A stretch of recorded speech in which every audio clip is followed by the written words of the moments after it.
Il est évident que pour certains Camerounais, la déclaration de démission de M. Chiroma et surtout sa lettre adressée aux Camerounais, c'est un effet de bombe. Mais pour nous autres, c'est de la poudre aux yeux. Pour nous autres, c'est de l'esbrouf politique.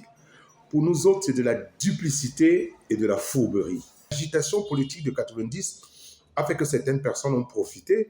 Et parmi les personnes qui ont profité, vous avez bien évidemment M. Issa, qui aujourd'hui nous donne l'impression que sa peau de loup, il peut l'enlever comme ça pour venir déclarer aux Camerounais qu'il est le Messie après avoir passé plus d'une vingtaine d'années au cœur du système en place, le système que nous combattons. Nous disons à M. Issa qu'il serait judicieux pour lui, après toutes ces années et toutes les économies qu'il a pu réaliser, d'aller se reposer à Garoua. À tous ses fans, parce qu'il en a certainement, nous demandons qu'un seul Camerounais de toutes les parties du Cameroun nous dise quelles sont les réalisations concrètes de M. Issa pendant sa vingtaine d'années et plus au cœur du système de gestion du Cameroun à travers son association. Nous sommes un peu déçus qu'une fois de plus, les élites politiques ou les hommes politiciens essayent de manipuler les populations. Nous savons que les populations du Nord Cameroun sont un peu fragilisées ces dernières années par la pauvreté, par la précarité, et qu'elles rêvent et elles espèrent qu'il y aurait certainement un fils du septentrion qui reprendrait les rênes du pouvoir de Yaoundé pour mieux gérer, parce que comprenant certainement d'une autre façon leurs souffrances, gérer leurs problèmes. Nous pensons que M. Issa, c'est un coup d'épée dans l'eau. Et nous pensons d'ailleurs le plus profondément que c'est de la manipulation en complicité avec le RDPC pour grappiner les voix des populations qui, insatisfaites, ont décidé de basculer. Depuis 2018, M. Issa aurait pu, comme ça, démissionner de son poste de ministre parce qu'il a été vomi en 2018 par la base, mais il n'a pas fait.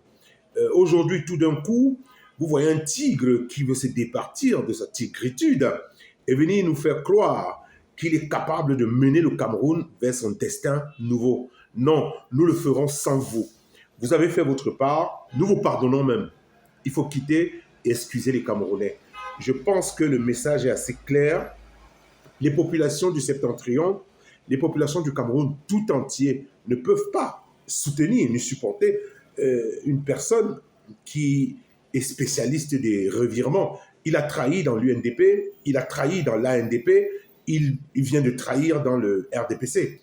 C'est un peu dommage que des personnes comme ça veulent se faire une virginité politique sur le dos et sur la souffrance des Camerounais. Un non-événement politique, et moi je l'ai dit et je le maintiens, j'attire l'attention de la jeunesse tout simplement de faire très attention, de ne pas être berné, parce que c'est pas aujourd'hui à 120 jours des élections présidentielles que le président national du FSNC, à savoir le ministre Issa Chiroma Bakary, qu'il va découvrir qu'il y a beaucoup de manquements, qu'il va découvrir que le moment pour sauver le Cameroun pour lui est arrivé, qu'il va faire du Cissé Bamanga, parce que j'étais là-bas chez lui, tout ce qu'il a voulu faire, tout ce qu'il veut faire maintenant, c'est quelque chose que moi j'avais proposé à la jeunesse le moment venu à l'intérieur de son parti, mais il avait refusé. Et vous voulez que moi je crois en lui? Non, je ne crois pas en lui. Moi je le dis et je le répète, ces gérontocrates ne vont travailler que pour leurs semblables. Ils sont en train d'ouvrir une brèche de plus, pour ne pas dire de trop, président Paul Biya, pour qu'en 2025, on soit berné une fois de plus. Moi, j'attire l'attention du président Cabral Libi,